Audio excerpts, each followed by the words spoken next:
the fascists were very jealous of what they had.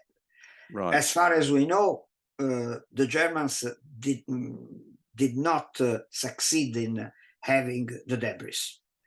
They had probably the studies, but the studies did not succeed in obtaining new technologies after all. And so what they obtained, even if there are some attempts to create new kinds of Wunderwaffen, you know, and one of these was made by a German engineer, Schrader, and an Italian engineer, Belluzzo, altogether. And if you see the description of this object, it is a perfect flying saucer with a dome and so on.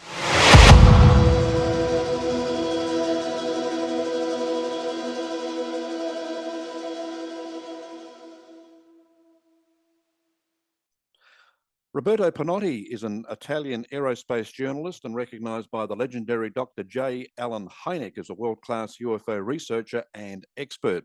And there are few better qualified to talk and present on the UFO topic than Roberto Pinotti, and he's joining us now. Hi, Roberto, how are you? Fine. Roberto, you've put out a new book. You published 2 volumes of the UFO contacts in Italy. We spoke to you a little over a year ago about those particular volumes, but the new one looks very interesting. And I just wanted to start this interview by asking you, how important is Italy's contribution to world ufology? Well, after all, I think that Italy's contribution to ufology is rather good, in the sense that our effort is surely a first-class effort. The problem is only the language, because unfortunately Italian is spoken only in Italy.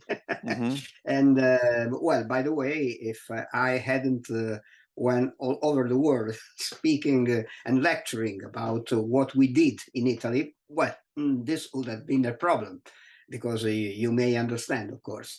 During the last 3 years, I decided to let people everywhere know what we did during the last 55 years, because the organization, the civilian study organization for UFO studies we have in Italy, was established in 1967. This means that we are one of the oldest UFO organizations still active in the world.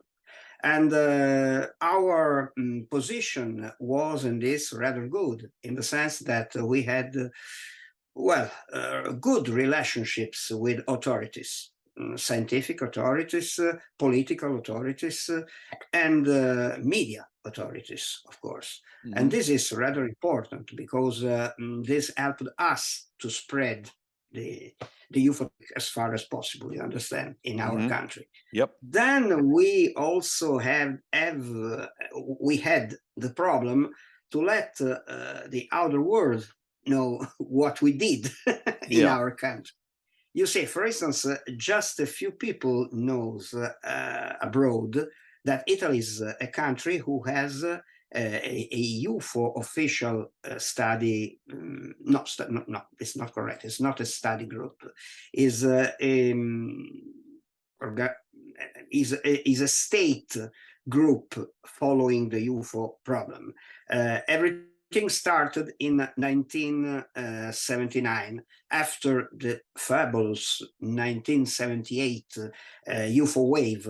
In our country, we had more than 2,000 sightings in 6 months. It was an incredible event. Well, of course, 1978 was a particular year also for other countries, but in Italy in particular. And after this tremendous series of sightings, the Italian government decided to follow this topic on an official way. So since then, since 1979, the Italian Air Force was charged to follow officially the UFO problem. Right. Just I must underline one thing. Of course, they had to follow the UFO problem, not to explain the UFO problem or to say what they could be. Absolutely not. They say that they file the unidentified cases for simply for defense and statistical reasons. This is what they say. In any case, they today, more or less, they have about 500 official cases since 1979. So it's not too bad. But be sure that the number of sightings is incredibly higher. You see, the problem is clear. General people, well, do not report this to the Italian Air Force. Absolutely not. Today, they put everything on the internet. So, well, in the beginning, we had, for instance, news, and we had, as ufologists, to verify the cases. This is the praxis we had. Today, well, everybody is free to say, okay, I saw this, and in most cases they send us, of course, films and so on, because now it's very easy with a normal object like this to do this. Seeing a UFO today is almost like a normal event. Yeah, exactly. But consider that during the last 120 years in Italy, we had more or less, well, about the same of number of sightings. So this means that with 12 or 13,000 sightings in more than 1 century is not too bad, of course, you understand. And we have all them in our files. Most of them were deeply investigated. And in many cases, we had tremendous events, official events, really, really most important. So, well, when we contacted Joseph Allen Hynek, well, he asked us to represent the Center for UFO Studies in Italy, and we did. We had excellent relationships with them and with Joseph in particular. Then, after his death, we had to go on in any case, and it's exactly what we do. Well, during the last 3 years, I decided to prepare a selection of the best UFO cases in Italy. And so I published 2 volumes, UFO Contacts in Italy, Volume 1 and Volume 2. And more or less is the best of the last 120 years cases, UFO cases in Italy we had. Then my publisher told me, okay, very interesting, but in Italy you wrote since 1973 more than 60 books, because this is exactly what I did. And they are, some of them were published also abroad in 7 different languages. Okay, do something in English. So I decided to do this, of course. And I wrote the 3rd book in which I express my personal ideas and interpretation, of course, because I think I have the right to do this after all. And this is the story of timeless UFO contacts in Italy. Because in just in a few words, what is important to say is that surely Italy, for historical, geographical, and geopolitical position, well, surely UFO cases in our country were really in a big number, but extremely important. And what is the Italian ufology is surely a very good contribution to world ufology. Yeah, you mentioned Italy's location. I mean, we go back firstly the Roman Empire, then the establishment of the Catholic Yeah. Church. I mean, it's just a prime location for extraterrestrial visitation.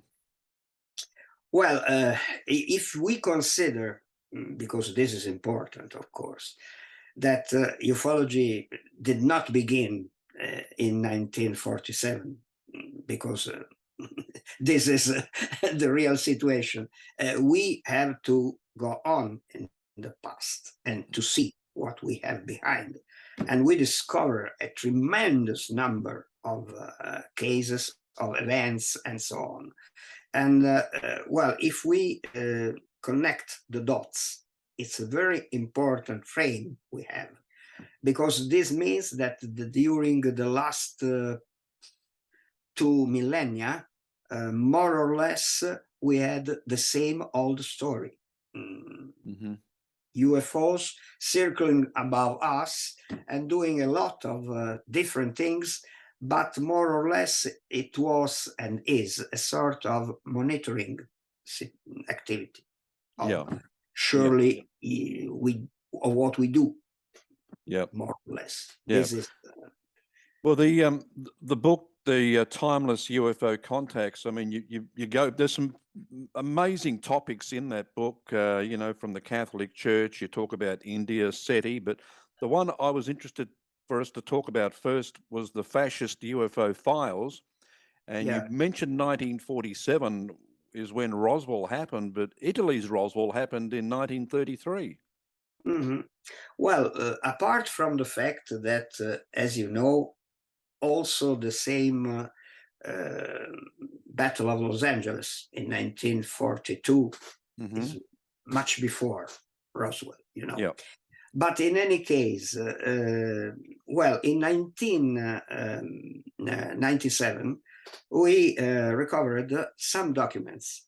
And these documents, of course, were examined, were studied for 4 years, because frankly, in the beginning, we did not trust what we had in our hands. It was too beautiful to be true, in other words. So at last we had forensic analysis on the documents. This means that we had them ruined a little in order to have the analysis, but it was the case to do it. And the fact is that at least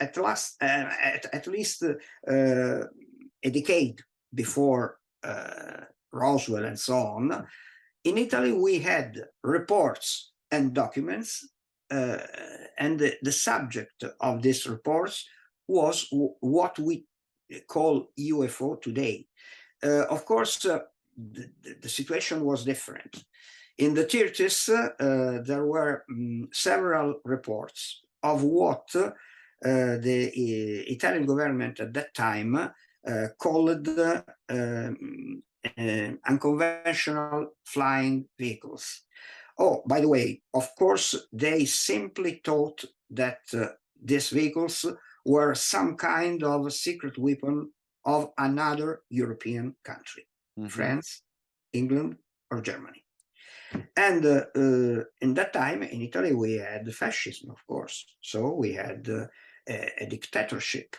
This means, of course, that if also today we have some difficulties to learn something about UFOs, imagine in Italy at that time.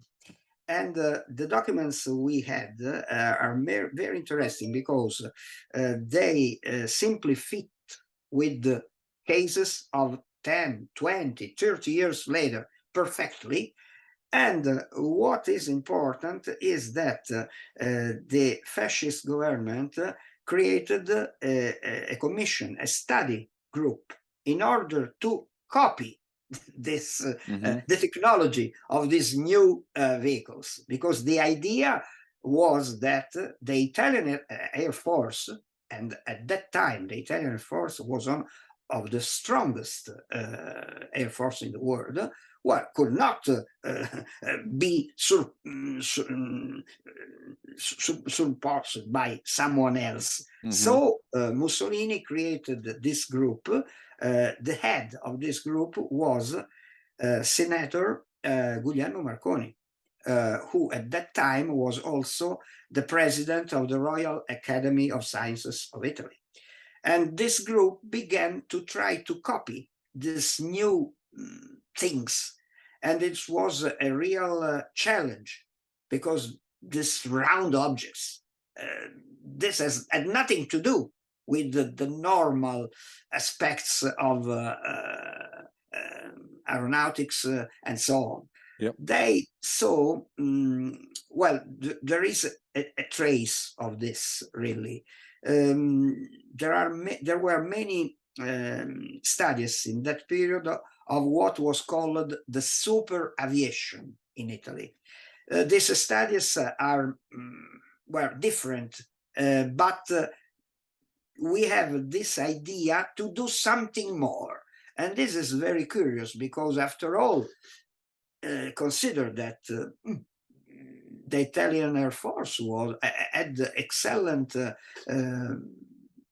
positions in the world. For instance, maybe you know, with the Germans, the Italian created the first jet fighter. You know about this. So, well, what were the fascists trying to copy? This is the problem. And well, all this, in other words, shows that the problem must be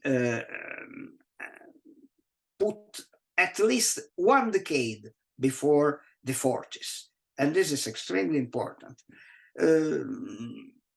We have no problems about this. The documents speak for themselves, after all. The most important case is a case of a sighting in broad daylight over Venice and Mestre, and 2 Italian fighters trying to intercept it. They did not succeed in this. It is well documented. There are many drawings, there are telegrams, there are messages, and so on. So if, because you see, for instance, we had some critics. Someone says, okay, but there is no trace of anything. So it's impossible to consider these documents historical documents. For me, this is not acceptable, because if we have original documents dealing with what 10 years later was called flying saucers or UFOs, let me say that, of course, this must be considered. It's a question of logic, after all. Yep. So they, I mean, as you mentioned, the term flying saucers. A final thing, of course, this study group worked up to 1940. Then later, as far as we know, these studies were in part inherited also by the Germans, because, well, there could be, I don't know if this is surely the reason, but there could be a reason which also suggested Mussolini to become an ally of Adolf Hitler. The problem is that we had, in any case, these documents started because we, as far as we know, would have had a UFO crash in Lombardy in 1933. In fact, this commission was called Cabinet RS-33. 33 is the year in which it was established, and RS stands for Ricerche Speciali, special research, in other words. And what is interesting is that the debris of this object was recovered, and of course everything was secreted. no problem about this. Well,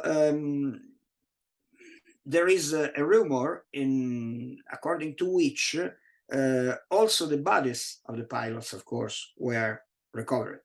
But the bodies of the pilots were human-like beings. Mm-hmm. And as far as they could be represented, okay, they seems to be of the Nordic type. And this could have suggested Mussolini that this object was German. Right. And so I don't know if this is maybe a sort of explanation for what happened later. But one thing is certain. You know that, for instance, Mussolini's son-in-law, Count Galeazzo Ciano, was anti-German. He was not Mm-hmm. pro-Hitler and so on. Mussolini said, okay, never mind. I need just some hundreds of dead soldiers just to make peace, and everything is so we'll finish. And So it did not work in this way. no. So you think that UFO crash in 1933 may have been the catalyst for Mussolini to, to get closer to Hitler? No, well, the studies, the fascists were very jealous of what they had. Right. As far as we know, the Germans did not succeed in having the debris.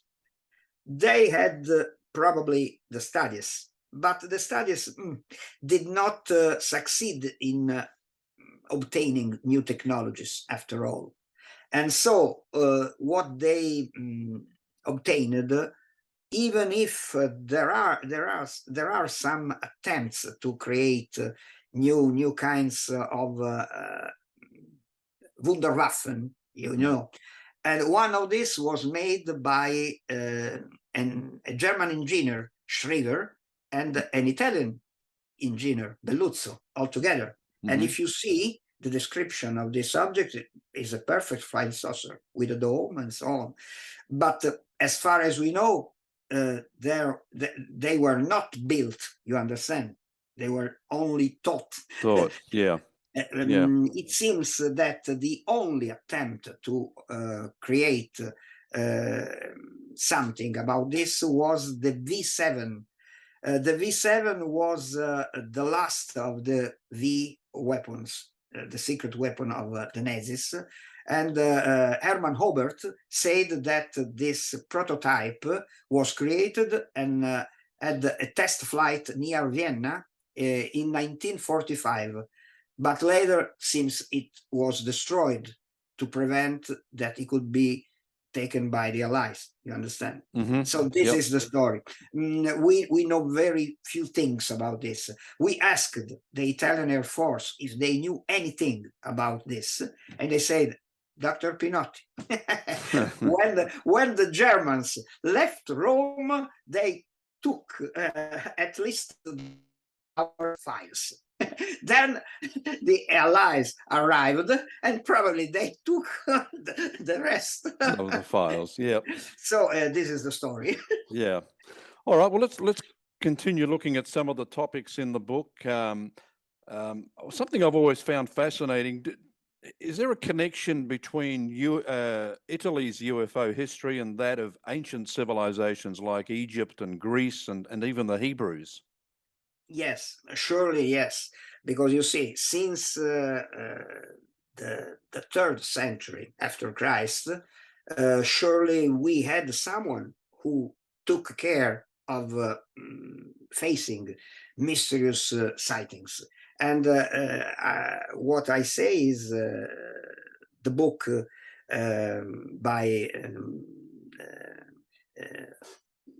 Obsequens, Prodigia or Prodigiorum Liber, the Book of Prodigies. Well, this author assembled a lot of general information from different historians of old Rome and even Greece. And this, let me tell you, is really a pearl, because a lot of things are inside this book. And then in the Renaissance, we had a lot of other events. For instance, Benvenuto Cellini, just to remember, or Michelangelo, they had sightings. They speak about sightings. Then, okay, consider that just coming to our age, even when you speak about airships in the United States in the 1897, for instance, well, also Italian newspapers spoke about this, for instance, and this is very interesting. Yeah, because you see, that was a real mystery which elapsed to the whole world, not only to the United States. And today, I consider that there are also silly things. For instance, nobody knows, apart us, of course, that the chief of state of Italy was involved in UFO sightings. But it was exactly what happened. Consider that in 1963, the summer state of the chief of Italy, that is the president of Italy, President Segni at that time, well, was the place in which an incredible sighting took place. Consider that the car of the president was hovered by one of these objects. The classic flying saucer, like a saucer with a dome, 3 portholes, as it was represented in the Air Force report. And of course, this investigation was conducted at the maximum level of intelligence, you may understand. Yep. And top secret, of course, but since Project Blue Book was in charge at the time, and Italy was in NATO, like today, well, of course, everything was sent immediately to the Pentagon. Yeah, right. And what was interesting is that the Pentagon studied it, said, okay, it's interesting, and filed it. Why? Because it was not an American sighting. Yeah. And you know that the Project Blue Book was involved in American cases. This was important. So, okay, other things interesting, but file them. Then they declassified it. So today we have the report complete. Wow. And nobody knew in Italy knew anything about this up to this moment. I mean, an event like that with a UFO hovering over a chief of state's car, I mean, that's worldwide news. That's news that won't be forgotten in a hurry. Well, in 2000, we succeeded for the first time to do a very particular thing. Well, 7 years before, in 1993, we began to cooperate with the government of the Republic of San Marino. And we started the World Congress in San Marino every year. In 2000, I succeeded in having the chief of staff of the Italian force in our Congress. He accepted, he came, and he showed all what they did. Well, frankly, we are not so sure that everything they show is exactly everything, you understand, because it's obvious that if a case is considered top secret, it remains top secret, you understand. Okay. But of course, if a case is not considered too particular, okay, they speak about it. But they refuse to interpret the case, you understand. This is important. They say it's unidentified, and that's all. They try to make some comparisons, some statistics, but frankly, consider that the Italian force considers this topic too hot to handle. Yeah, taboo. Yeah, so they prefer to speak the less. You understand? This may be understood, of course. Yeah, Roberto. Now what happened in last year is creating some problems. Yeah, because at present, during the last year, total silence about from our authorities, completely silence. Nobody says anything about the UFO. Wow. Because obviously the previous policy was different. Well, do you think the election of a new prime minister might be positive or negative for UFO investigations? Frankly, I think it will not be too different from before, because you see, from a political point of view, abroad they say, oh, it's something different, is a right-wing party who won the elections, so what will happen? Nothing will happen, absolutely. Consider, Italy will remain in NATO, Italy will remain in Europe, Italy will remain in Euro. Nothing will change. Yeah, at present, the new future prime minister, which will be a woman, that's Giorgia Meloni, but is having good relationships with the previous prime minister in order to have a normal continuation of Italian policy. No, frankly, nothing will change. Okay. Absolutely. Okay. In the book, you talk about the prominence of the Catholic Church. I mean, how prominent is the Vatican and the UFO puzzle? Is there a connection there, do you think? Well, as far as I can say, I had good relationships with the Vatican environments, and I can say that probably the Vatican is trying to organize itself to be able not to have problems in the future about this topic. Why? Because, of course, for instance, the present Pope, Pope Francis, openly he said, okay, if by chance, but this is openly, if by chance one day a delegation of Martians will come to visit us, and the journalists say, but what's the issue? And he said, no, the Martians, the guys, children say with antenna, this guy came and say, we want to be baptized. What can we do? It's very interesting because he did not say anything. He made a question. Yeah. But this question is a certain answer. Yeah. Consider that 6 months after this, Father Guy Consolmagno, the head of Specola Vaticana, the Vatican Observatory, Astronomical Observatory, wrote a book. Would you baptize an extraterrestrial? You know, it's not the case. Yeah.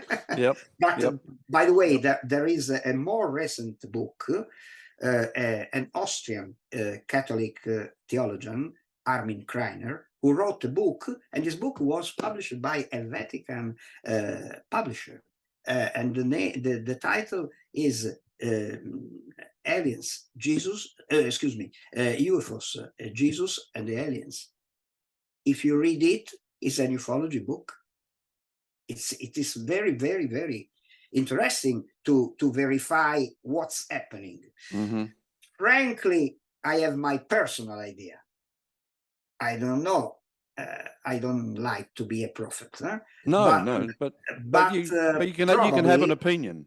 No, my opinion is that since a lot of Vatican exponents said that extraterrestrials do exist, it's impossible they do not exist, because nobody can limit the power the creative power of God in the universe. Nothing to say. So one day, when we will meet these guys, we have to consider them our brothers from cosmos. This is the official position from a mythological point of view of the Roman Catholic Church. Nothing to say. But what is interesting is that probably, even if nobody says about anything about this, well, this could create some problems to the Christian religion, because nothing will remain exactly like before, of course, after such a possible revelation. So there could be a solution. I don't know if you read anything about Teilhard de Chardin. Teilhard de Chardin is a Catholic author, but last century, and he spoke. He wrote a lot about the second person of the Holy Trinity, and he said that the second person of the Holy Trinity incarnated as Jesus Christ to save humanity, since humanity needed to be saved. Right. But if by chance this would be necessary for everybody in the universe, well, it's not a problem. The second person of the Holy Trinity would be able to do what is necessary to do in the same way. In other words, if we face the problem from this point of view, we cosmicize Christianity. You understand? Yeah. And so this means that after all, they would have no damage. You understand? Yeah. Yeah. Yeah. I mean, as you say, you can have an opinion. I mean, you know, when Pope Francis talked about baptizing Martians, I mean, I took it as the Vatican saying something so they can be on the right side of history when it eventually happens, rather than deny, but just say a little bit, and they can always point back to that particular time where, hey, you know, we said this and we said that, and frankly, considering the dark side of the Vatican, because in history there is a dark side. Well, it's incredible, but it is exactly what happened. Since Pope John the 23rd is exactly what happened. Everything was opened. Consider that Pope Paul VI, for instance, his passion was astronomy, for instance, and he went to Specula Vaticana with a telescope and so on. And all the others, imagine. For instance, even John Paul II had a very close friend, Monsignor Balducci, who came to our congresses to speak and say that UFOs are extraterrestrial spaceship. Be aware of this. Is exactly what he said. So we cannot, you see, the Vatican cannot speak ex cathedra. They can speak through different exponents. Yeah. But we have at least 10 or 12 different exponents, and they say all the same thing. So what is the official position? Probably is this. In other words, an open position towards not only UFOs, but aliens, extraterrestrial life, and so on. Curiously, this is very curious, but it's exactly the same thing Giordano Bruno said in 1600. You remember? He was burned on a stake that year, but he said the same thing. His book, Dell'infinito universo et mondi, says that probably the space is inhabited by other higher intelligence, which may be compared to something. Well, if we may do a comparison, it's like we and the animals. You understand? Imagine. Yeah. 400 years ago, it was incredible things, of course, and so he was burned on a stake. Yeah. Today, the Vatican is more or less saying the same thing. Yeah. Roberto, in the book, I found it fascinating that there's a section or a chapter about the connection between Italy's UFO history and India. So is there a connection between the two countries? No, not frankly. No, it was my own work.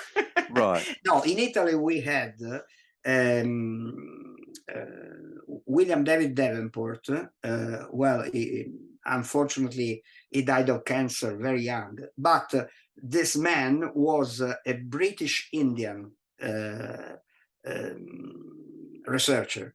And he went, since he knew Sanskrit very well, he made an expedition in India and Pakistan to revisit Ramayana and Mahabharata, the saga of the Indian literature. And well, he considered that what they tell are not myths, but they had to do with real events. And he said that the city of Mohenjo-daro in Pakistan,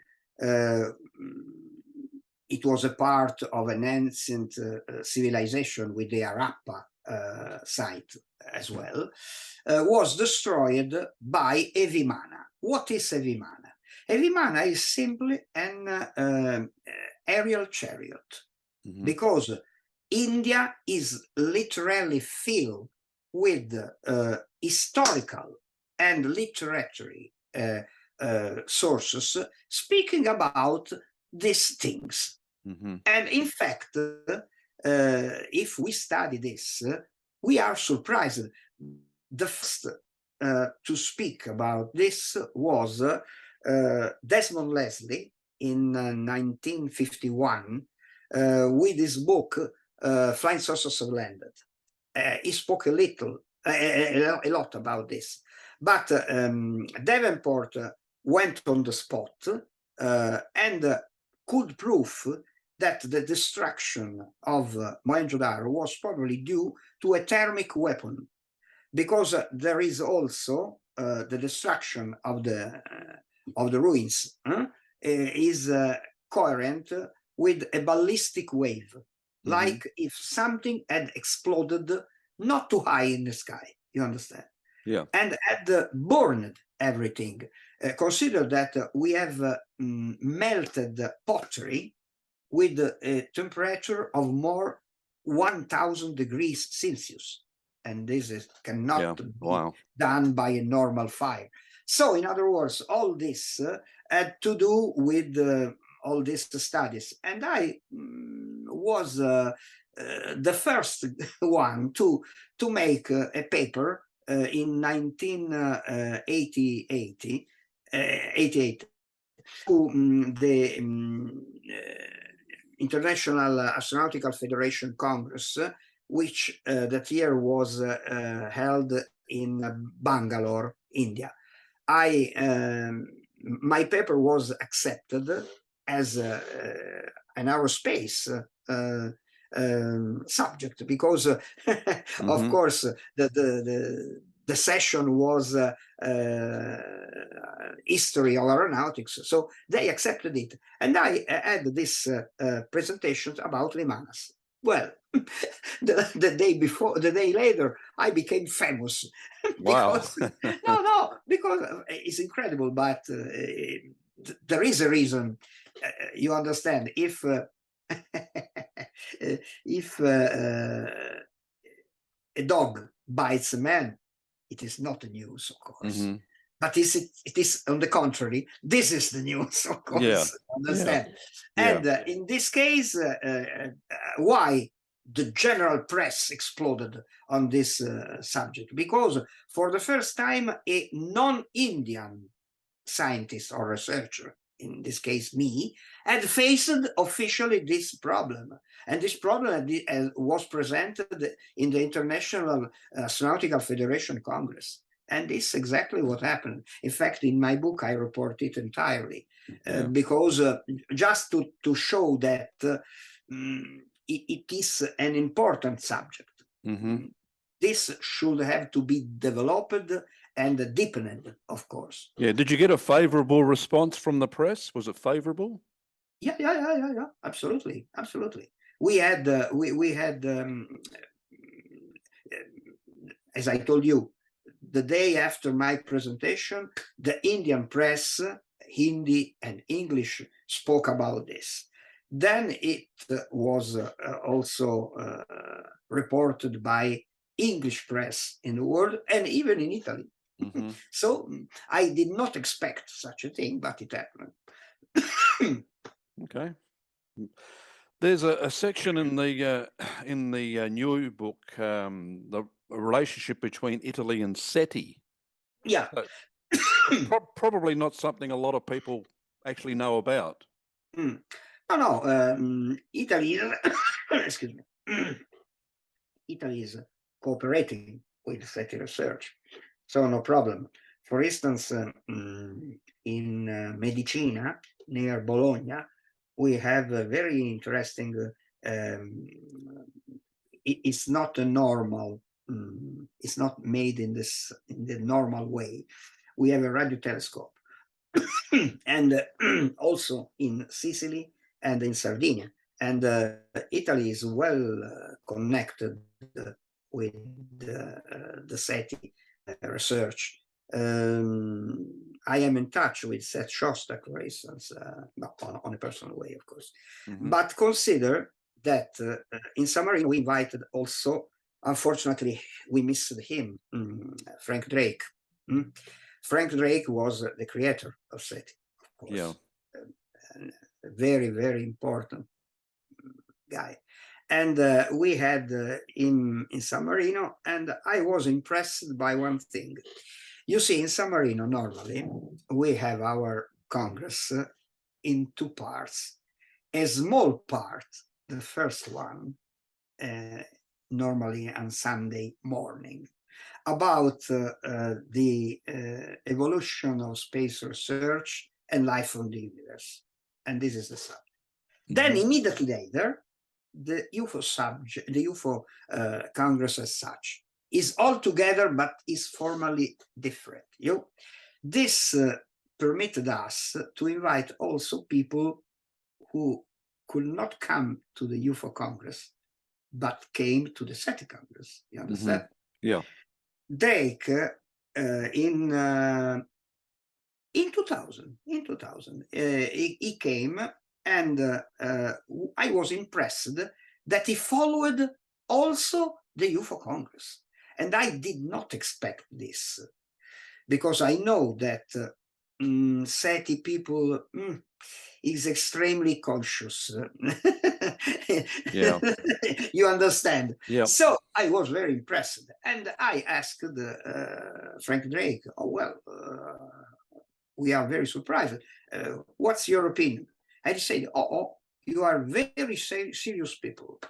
It's not like in America, where we have the American circus. My God.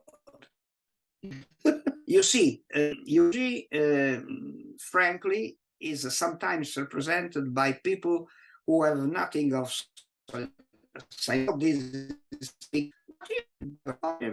your research is good. Congratulations. Thank you.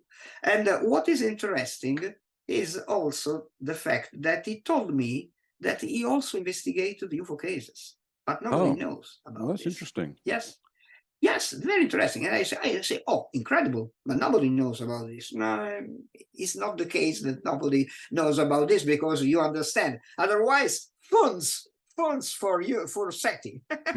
Yeah, we need them. Yeah, I guess. Imagine. Yeah, I guess with a lot of people in the UFO mainstream, I guess the one thing, their opinions about SETI are if if there's evidence of alien visitation going back, thousands and thousands of years, and then we've got the new wave of contact experiences in the world today, and we're talking about millions and millions of people who have had contact. Why is SETI just thinking that by sending a signal out into space, they might find UFO life, or might find alien life? It's just the fact that people are telling them it's already here. Why are you still looking? If that makes sense. Well, I think that inside the scientific community, a sort of research in this sense is necessary in any case, even if you are the most skeptic. So SETI had to exist and has to exist, even if most of the scientific community consider the SETI people dreamers. You know the story. But you see, they say that if a signal is not to be repeated a lot of time, you cannot consider it. So there are many signals, the wow signal, for instance, no? You understand? Yeah. But if it is not repeated a lot of normal times, nobody dares to say, okay, we found it, because it's a risk. Besides, there is another consideration to do. I had two different papers presented in the Astronautical Federation congresses in Brighton and in Bangalore about SETI, in the SETI sessions. I had relationships with Jill Tarter too, and so on. But you see, in period, I cooperated also.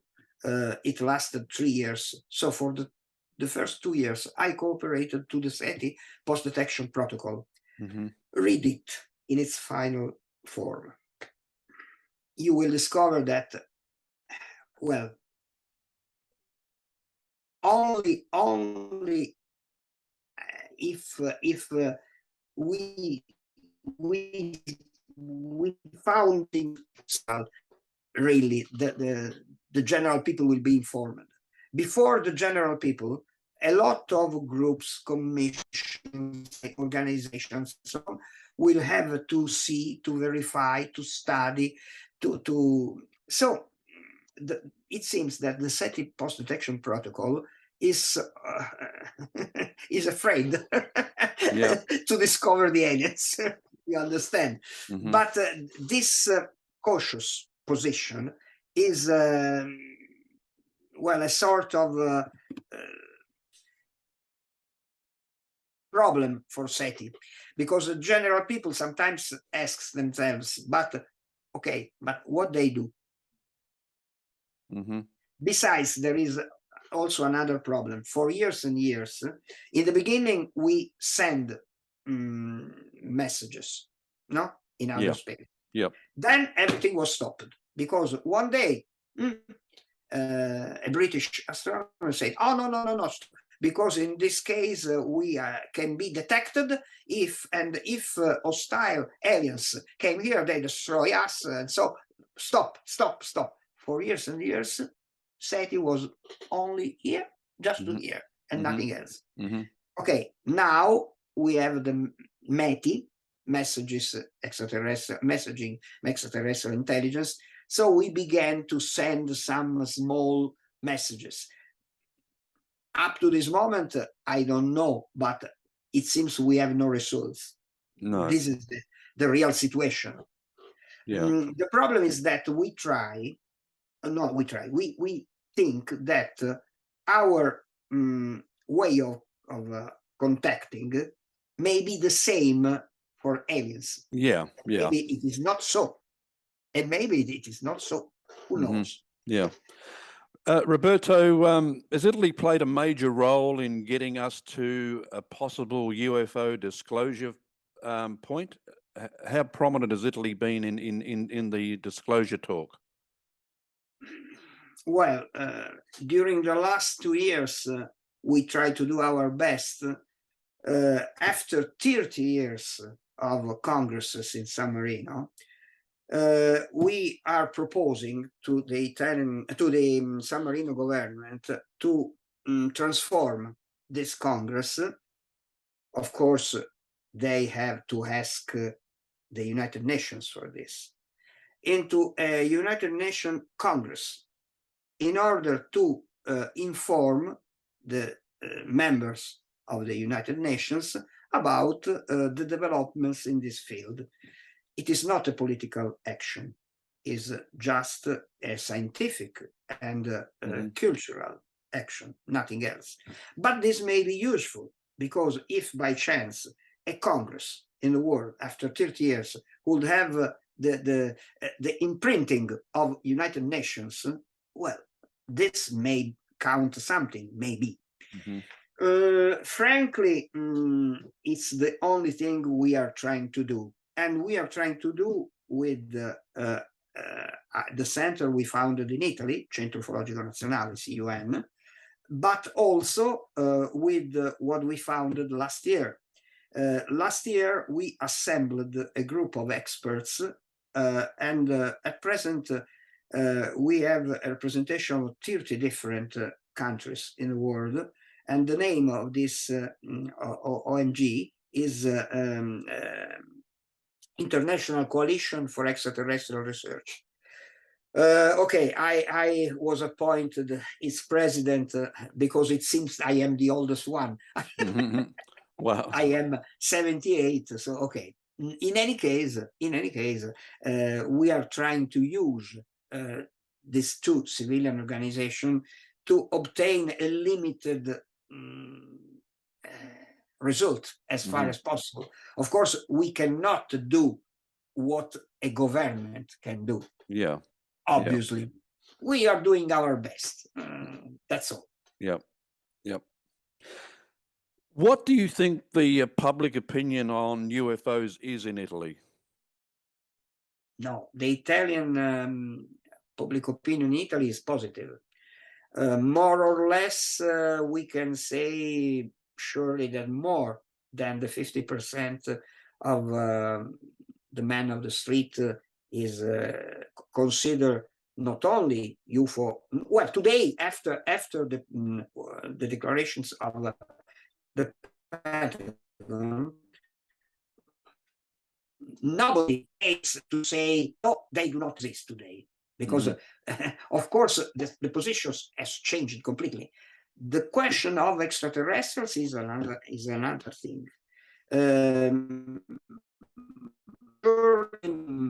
Requiring people thinks that extraterrestrial life exists, and more or less more than 50% accepts also the idea that aliens may reach the Earth. This is the general position. Okay. The book is Timeless UFO Contacts in Italy. Roberto, who is this book going to appeal to? Well, it's also a story of my personal research. And okay, I visited about 40 different countries. I had excellent relationships also with the Russians, for instance. I've been investigating cases even in Russia. For instance, in 1989, when Gorbachev was in the Soviet Union, the prime minister, we had a tremendous UFO wave in the Soviet Union. And there was a landing, a public landing in the city of Voronezh with the children.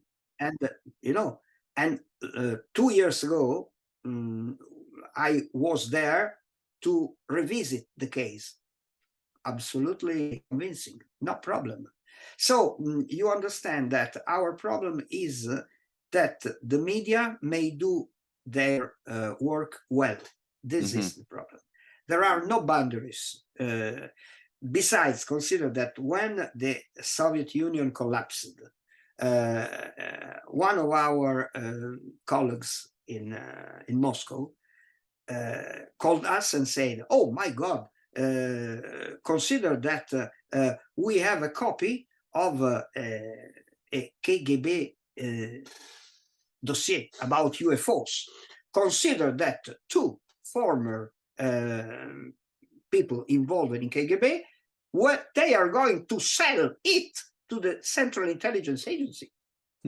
Wow. Their former enemies." You see, you understand, they need money. Yeah. It's incredible. No, it's not incredible. Okay, well, but you have a copy. Yes, we have a copy. Well, go to your press and no. We cannot do this here. It's too dangerous. Yeah. Do it. So we had the documents. We translated it. We sent everything to our government and so on, and later to the press. So we made this disclosure about this incredible dossier, very, very important, because neopoznani litaющие объекты is exactly what we say in English, unidentified flying saucers. Same, they call it NLO, but it's the same thing. Yeah. And consider that, for instance, there are interesting cases with military planes, even in Kapustin Yar is the place from which Russian spaceships were sent to space. No? And there a UFO appeared and covered the whole zone, illuminating the different hangars and so on. It's an incredible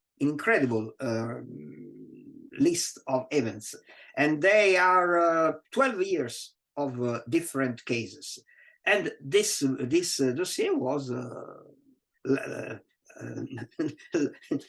published by us in Italy, and not only, of course. But you see, the UFO problem is the same everywhere. Yeah. Everywhere. You may call it as you like. Yeah. Never mind if you face this in Africa, in Russia, in South America, in the United States, in China. It's the same thing. It's the same thing. Besides, a very interesting thing is that, for instance, our idea to invite San Marino to do what I told you before was had a reason. The reason was that the year before, 2 years before, I was invited with Don Schmidt to China in order to prepare a presentation for the United Nations by the Chinese national UFO organization. But you know that in China, if you have not the government above you, you can do anything. No. Yeah. It's Then later all this collapsed because there was the economic war between the United States and China, and then COVID. So, but later we had the idea to do, okay, let's do something like we are proposing in San Marino. This is, after all, something possible. Why not? Yeah. So we are trying to do what is possible to do. Yeah. Last question, Roberto. You've had a long life as a UFO researcher. As you say, you've published plenty of books. Today things are different. There's a lot more available to research UFOs and aliens and things paranormal. Do you think the research field has become too polluted? I mean, is it hard to distinguish between nonsense and not stuff that isn't nonsense now? Well, I read what Luis Elizondo wrote recently. His idea that ufology must die, and if we consider an old concept of ufology after what happened with the Pentagon revelation, probably is not well, it is right in part, because ufology must change its approach. What the good things we did must be kept and used, but we have to be ufologists, not ufophilists. In other words, we need people who face the problem properly. This is important. Otherwise, scientists will not be able to mingle with this common research. And we need also them, of course. Yeah. And they need us too. Because consider that we are the historical memory of everything, and they haven't, as well as authorities.